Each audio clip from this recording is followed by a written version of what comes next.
নমস্কাৰ মই মজিদ বন্ধুসকল পলকতে চাওক আজি 9টা গুৰুত্বপূৰ্ণ খবৰ। প্ৰথমটো খবৰ, বাবৰৰ নামতে মুৰ্ছিদাবাদত নিৰ্মাণ হ'ব বাবৰি মছজিদ। উচ্চতম ন্যায়ালয়ত এই সন্দৰ্ভত মুখ থেকেচা খালে বাবৰি মছজিদৰ বিৰোধিতা কৰা হিন্দু পক্ষই আৰু দেশৰ সৰ্বোচ্চ ন্যায়ালয়ৰ ৰায়দানক কৃতজ্ঞতা জ্ঞাপন মুছলিম পক্ষৰ। মুছলমান পক্ষৰ উচ্চতম ন্যায়ালয়ত বৃহৎ জয়। বাবৰৰ নামতে নিৰ্মাণ হ'ব পশ্চিমবংগৰ মুৰ্ছিদাবাদৰ বাবৰি মছজিদ। উচ্চতম ন্যায়ালয়ৰ এই সন্দৰ্ভত গুৰুত্বপূৰ্ণ ৰায়দান। বাবৰৰ নামত মছজিদ নিৰ্মাণত নিষেধাজ্ঞা আৰোপ কৰিবলৈ কৰা আবেদন খাৰিজ দেশৰ উচ্চতম ন্যায়ালয়ৰ। ন্যায়াধীশ বিক্ৰম নাথ আৰু সন্দীপ মেহতাৰ বিচাৰপীঠে স্পষ্ট কৰে এই কথা। আবেদনকাৰীৰ আবেদনৰ কোনো শক্তিশালী আইনী ভিত্তি নাই, এই মন্তব্য কৰে উচ্চতম ন্যায়ালয়ে। বাবৰ এজন আক্ৰমণকাৰী আছিল বুলি হিন্দু পক্ষই দিয়া যুক্তি আদালতে অগ্ৰাহ্য কৰে আৰু মুৰ্ছিদাবাদত নিৰ্মাণ হ'বলগীয়া মছজিদক কেন্দ্ৰ কৰিয়েই এই বিতৰ্কৰ সূত্ৰপাত হৈছিল।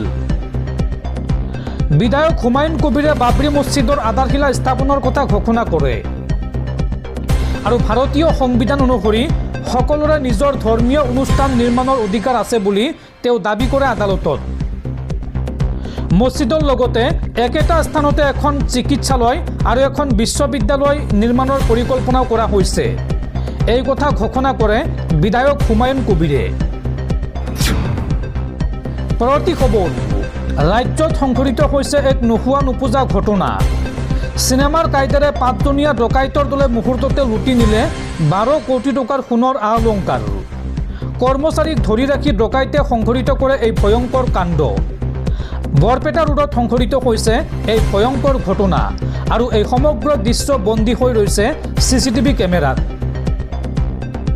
দিন দুপৰতে চাঞ্চল্যকৰ ডকাইতি কাণ্ড। 5জনীয়া ডকাইতৰ দলে লুটি লৈ গ'ল কোটি কোটি টকাৰ সোণৰ আ-অলংকাৰ। হাতত পিষ্টল লৈ কৰ্মচাৰীক বান্ধি লুটপাট ডকাইতৰ দলটোৰ। চিচিটিভিত বন্দী হৈছে এই সমগ্ৰ ঘটনা। বৰপেটা ৰোডৰ চেনকো অলংকাৰ নামৰ গহনাৰ শ্বৰুমত সংঘটিত হৈছে এই ভয়ংকৰ ঘটনা আৰু ঘটনা সন্দৰ্ভত আৰক্ষীৰ তদন্ত আৰম্ভ। পৰৱৰ্তী খবৰ, অৱশেষত কাৰাগাৰৰ পৰা মুকলি হ'ল ভিক্টৰ দাস। ভিক্টৰ দাসৰ বিৰুদ্ধে লগোৱা ৰাষ্ট্ৰদ্ৰোহৰ গোচৰ খাৰিজ গুৱাহাটী উচ্চ ন্যায়ালয়ৰ আৰু গুৱাহাটী উচ্চ ন্যায়ালয়ৰ এই গুৰুত্বপূৰ্ণ সিদ্ধান্তৰ পিছতে 5 মাহৰ অন্তত অৱশেষত মুকলি আকাশৰ তললৈ ওলাই আহিল ভিক্টৰ দাস। দৰ্শকসকল আৰু বহুতো গুৰুত্বপূৰ্ণ খবৰ আছে, তাৰ আগতে আপোনাক জনাওঁ যে যদি আপুনি এতিয়ালৈকে এইটো ভিডিঅ'ত লাইক কৰা নাই তেন্তে এতিয়াই ভিডিঅ'টোত লাইক কৰি দিয়ক আৰু এনেকুৱা ধৰণৰ ভিডিঅ'সমূহ নিতৌ চাবলৈ চেনেলটো ছাবস্ক্ৰাইব কৰি কাষত থকা বেল আইকনটো প্ৰেছ কৰি ৰাখক। পৰৱৰ্তী খবৰ, অহা 5 বছৰত অসমক বানমুক্ত কৰা হ'ব, এই পৰিকল্পনা হাতত লোৱা হৈছে। অসমত উপস্থিত হয় এই বৃহৎ ঘোষণা কেন্দ্ৰীয় গৃহমন্ত্ৰী অমিত শ্বাহৰ। নাতানপুৰৰ বিশাল জনসভাত কেন্দ্ৰীয় গৃহমন্ত্ৰী অমিত শ্বাহ আৰু এই জনসভাৰ পৰাই ৰাজ্যবাসীক উদ্দেশ্যি কেইবাটাও বৃহৎ ঘোষণা কেন্দ্ৰীয় গৃহমন্ত্ৰী অমিত শ্বাহৰ। অমিত শ্বাহে কয় যে এতিয়াৰ পৰা সীমান্তৰ প্ৰতিখন গাঁৱে পাব সকলো সুবিধা। অবৈধ দখলকাৰীক অসমৰ ভূমি দখল কৰিবলৈ দিয়া নহ'ব আৰু এতিয়া 4 পৰা 3 ঘণ্টাত বৰাকৰ পৰা গুৱাহাটীত উপস্থিত হ'ব পাৰিব প্ৰতিগৰাকী নাগৰিক। অসমত এতিয়া শান্তিৰ বাতাবৰণ সৃষ্টি হৈছে। এয়া কেৱল প্ৰধানমন্ত্ৰী নৰেন্দ্ৰ মোদীৰ দূৰদৰ্শী চিন্তাৰ বাবে সম্ভৱ হৈছে। 10 বছৰত আমি অসমৰ সুৰক্ষা আৰু বিকাশৰ সৃষ্টি কৰিছোঁ। এটা সময়ত সীমান্তৰ গাঁওসমূহক আঁচনিয়ে ঢুকি পোৱা নাছিল আৰু এতিয়া সকলো সুবিধা পাব সীমান্তৰ গাঁওবাসীয়ে আৰু অহা 5 বছৰত অসমক বানমুক্ত কৰাৰ পৰিকল্পনা ব্যক্ত কৰে অমিত শ্বাহে। পৰৱৰ্তী খবৰ, হঠাৎ দিল্লীলৈ তলব APCCৰ নেতৃত্বক। গৌৰৱ গগৈ, ৰকিবুল হুছেইন, প্ৰদ্যুৎ বৰদলৈ, দেৱব্ৰত শইকীয়ালৈ ফোন হাইকমাণ্ডৰ। আজি দিল্লীত নিৰ্বাচনী কমিটিৰ গুৰুত্বপূৰ্ণ বৈঠক অনুষ্ঠিত হ'ব।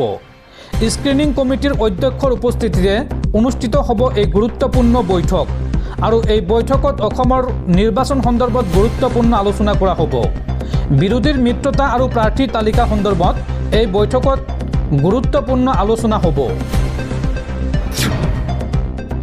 পৰৱৰ্তী খবৰ, অচিনাকি লোকক কোনেও মাটি বিক্ৰী নকৰিব।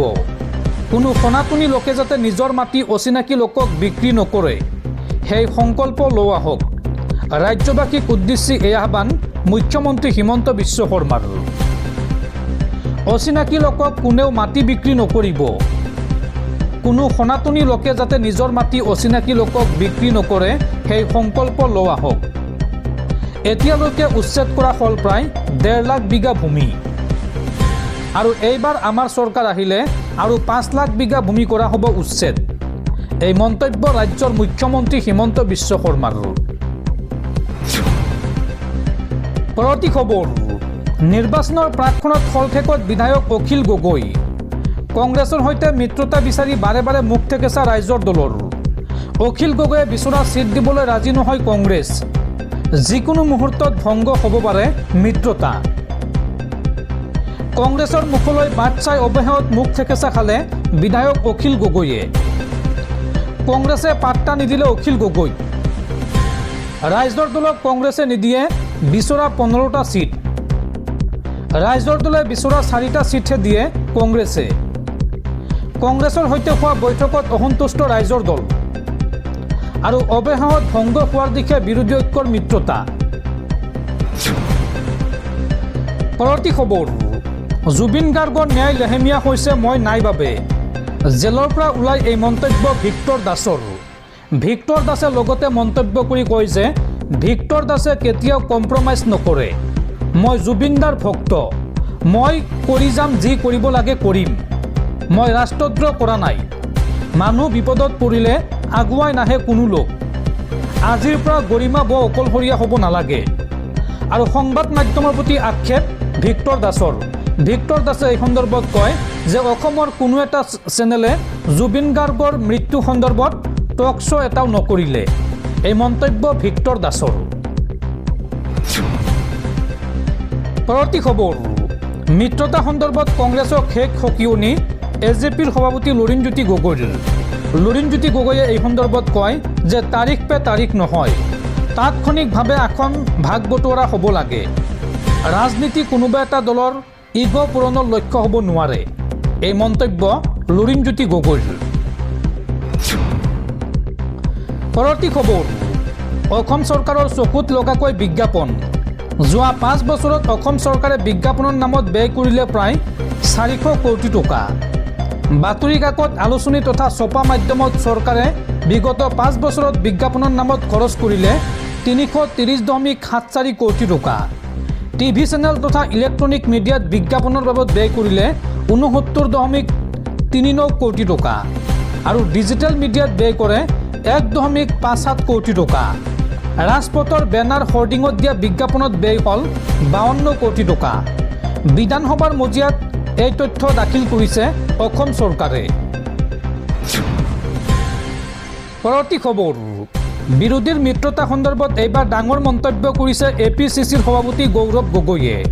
গৌৰৱ গগৈয়ে এই সন্দৰ্ভত কয় যে মিত্ৰতাৰ নামত কংগ্ৰেছে বহুত আসন ত্যাগ কৰিছে। ইমান আসন এৰাৰ বাবে মোক বহুতে প্ৰশ্ন কৰিছে। সম্প্ৰতি অসমত মিত্ৰতা অতি জৰুৰী।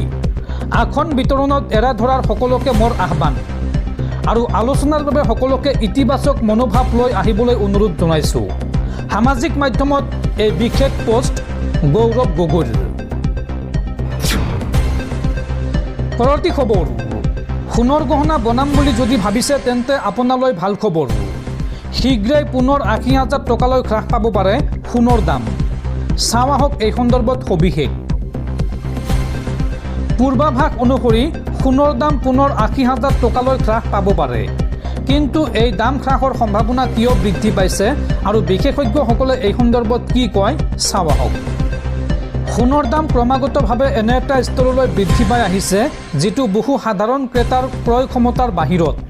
আনকি কিছুমান পূৰ্বাভাসে ইংগিত দিছে যে দাম বৃদ্ধিৰ চলিত দামে শেষ সীমা নহয়, আনকি ভৱিষ্যতে ইয়াৰ দাম দুগুণ হ'ব পাৰে।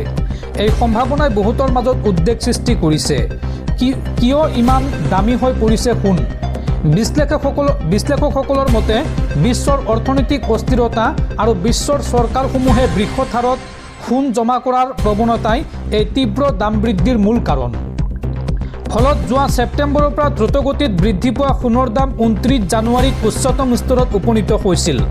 সেইদিনা 1 গ্ৰাম সোণৰ দাম আছিল 16,800 টকা আৰু এটা ছভাইৰেনৰ মূল্য আছিল 1,34,400 টকা। কিন্তু 30 জানুৱাৰীত হঠাৎ 10%তকৈ অধিক দাম হ্ৰাস পোৱাৰ লগতে বিগত 15 দিনত বজাৰত যথেষ্ট উঠানমা দেখা গৈছে। এই অনিশ্চয়তাৰ মাজতে সম্ভাৱ্য ক্ৰেতাৰ বাবে এটা ভাল খবৰ আছে। বিভিন্ন প্ৰতিবেদনত প্ৰকাশ পাইছে যে প্ৰতিটো ছভাইৰেনৰ সোণৰ দাম 80,000 টকাৰ তললৈ নামিব পাৰে। বিশ্লেষকসকলৰ মতে পূৰ্বে দাম বৃদ্ধিত মুখ্য ভূমিকা গ্ৰহণ কৰা ৰাছিয়া এতিয়া হ্ৰাসৰ অন্যতম কাৰণ হৈ পৰিব পাৰে। বিশেষজ্ঞসকলৰ মতে বিগত 6 মাহ ধৰি সোণৰ দাম বৃদ্ধি কৰা পৰিস্থিতি এতিয়া সলনি হ'বলৈ আৰম্ভ কৰিছে, যাৰ ফলত দাম সংশোধনৰ সুযোগৰ সৃষ্টি হৈছে। আমেৰিকাৰ সৈতে হোৱা উত্তেজনাৰ বাবে ৰাছিয়াই আন্তঃৰাষ্ট্ৰীয় বাণিজ্যত আমেৰিকান ডলাৰৰ ব্যৱহাৰ সীমিত কৰি ৰাখিছে। কিন্তু শেহতীয়া বাতৰি অনুসৰি ৰাছিয়াই হয়তো পুনৰ সম্পূৰ্ণ ডলাৰ ব্যৱহাৰ আৰম্ভ কৰিবলৈ সাজু হ'ব পাৰে। আমেৰিকা ৰাছিয়াৰ বাণিজ্যিক চুক্তিৰ পাছত যদি ৰাছিয়া ইউক্ৰেইনৰ সংঘাতৰ অন্ত পৰে তেন্তে সোণৰ দাম আৰু অধিক হ্ৰাস পাব পাৰে বুলিও বিশেষজ্ঞসকলে কয়। যদিও এনে প্ৰতিবেদন ওলাইছে, ৰাছিয়া চৰকাৰে আনুষ্ঠানিকভাৱে অস্বীকাৰ কৰা নাই, যাৰ ফলত এই ভৱিষ্যতবাণীসমূহৰ বিশ্বাসযোগ্যতা বৃদ্ধি পাইছে। বিগত 6 মাহত বিশ্বৰ সোণ ক্ৰয়ৰ প্ৰায় 50%ই ব্ৰিক্স দেশসমূহে গ্ৰহণ কৰিছে। যদি তেওঁলোকে সোণৰ চাহিদা হ্ৰাস কৰে তেন্তে দাম হ্ৰাস পোৱাৰ সম্ভাৱনা প্ৰবল হ'ব বা হ্ৰাস পাবই। এনে পৰিপ্ৰেক্ষিতত ব্লুমবাৰ্গে ভৱিষ্যতবাণী কৰিছে যে ভাৰতত সোণৰ দাম প্ৰতি ছভাইৰেনৰ 70,000ৰ পৰা 80,000 টকাৰ ভিতৰত হ্ৰাস পাব পাৰে। আৰু বিশ্লেষকসকলে এই সন্দৰ্ভত সকীয়াই দিছে যে সোণৰ দাম হ্ৰাস পালে হঠাৎ নহয়, ক্ৰমান্বয়ে হ'ব। তেওঁলোকৰ মতে 2027 চনৰ শেষৰ ফালে প্ৰতিটো ছভাইৰেনৰ সোণৰ দাম প্ৰায় 80,000 টকা সুস্থিৰ হ'ব পাৰে।